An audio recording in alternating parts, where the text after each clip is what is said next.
Good morning, this is Dominic with TheBackVlog, and I'm joined by Robin. We'll see how long that lasts. Speaking of Robin, the thing that I read quite a while ago at this point was Marcus Aurelius's Meditations, translated, introduced, and edited by Robin Waterfield. I've been meaning to read Meditations for a very, very long time. Because whenever my mental health was worse than it is now, I was just like researching, philosophy and stuff. I just had an interest in it because I wanted to see how people think. And that's where I learned about a bunch of different schools of thought of philosophy. And Stoicism is the one that I seem to have gravitated the most towards. And, not just like the modern perception of Stoicism where it's like the everyday grind and you need to not show your emotions and the strong silent type of thing. That's not what Stoicism is. That's a modern bastardization of it. It's more about recognizing that the events of life are going to happen with or without your intervention, and allowing yourself to emotionally prepare for those things, as well as just, being a better person and recognizing that everybody else is a human being as well, and treating them as such.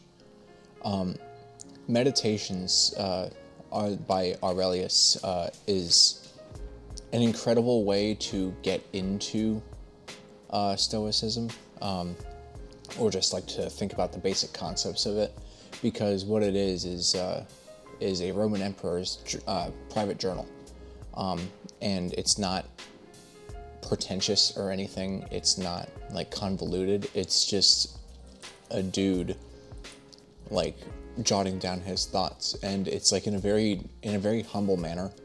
The things that he's tackling here, besides the historical background of the things he's writing about, the concepts themselves are very easy for a layman to understand. And it really goes to show like just how flawed even someone who seems to have their life together truly is. And that's a very human thing. It kind of puts into perspective, and not just like with Marcus Aurelius, but with all of the consequential people throughout history, that they were just people, not symbols, not figureheads of anything. The way they operated is the same way that you and I operate. And it's really intriguing to think about. It's very humbling, I guess, if you want to put it that way. I found myself throughout reading skipping the footnotes a lot in this because a lot of them seemed really superfluous. There were a lot that added like historical context and like expanded upon some customs from back in the day, which I did find really interesting. But a lot of the footnotes in this version of the book were like him giving his own interpretation of what Aurelius is saying, or repeating something that he has already said in a previous footnote or in a previous notebook. It really disrupted the flow of Marcus's journal entries here. So I really wasn't a fan of that. I wish I could remember his introduction at this, like the quality of it, because it's been a good maybe close to a month since I've read it. I should have written notes about the introduction too. I'm sure it's probably fine. The way that this is translated is also very modernized.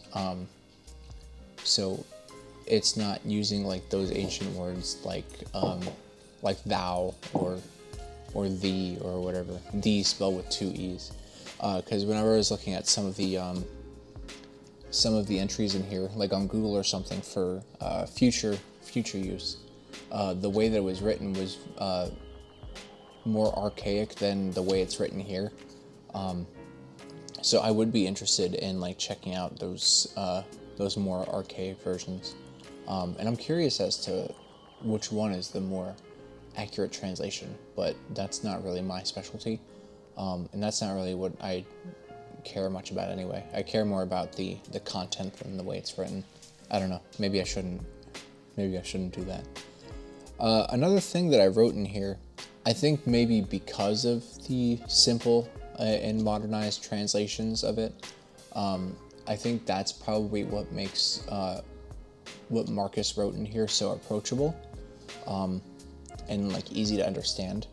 So perhaps with a more archaic translation, it could be a little bit more complex to unpack.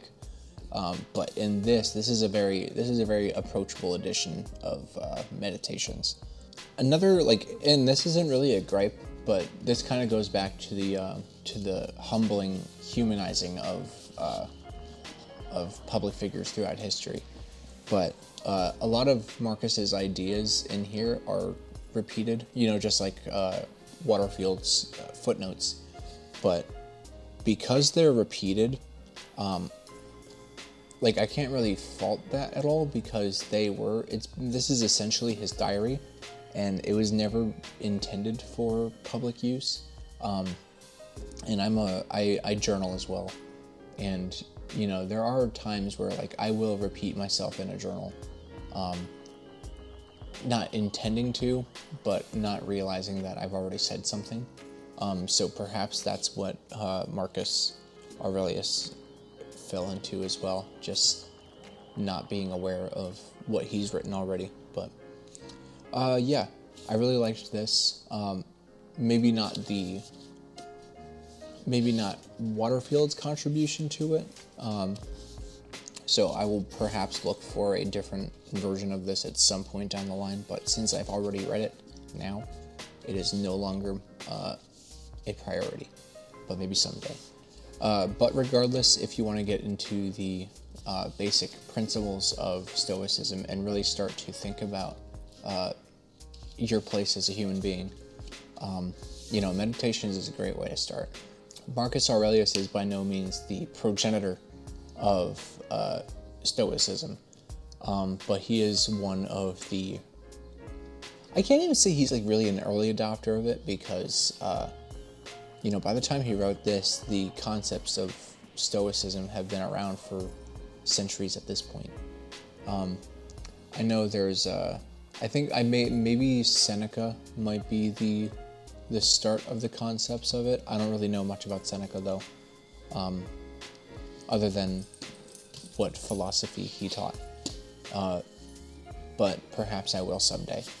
I wouldn't say this is a bad place to start though with this. But yeah, that's Meditations.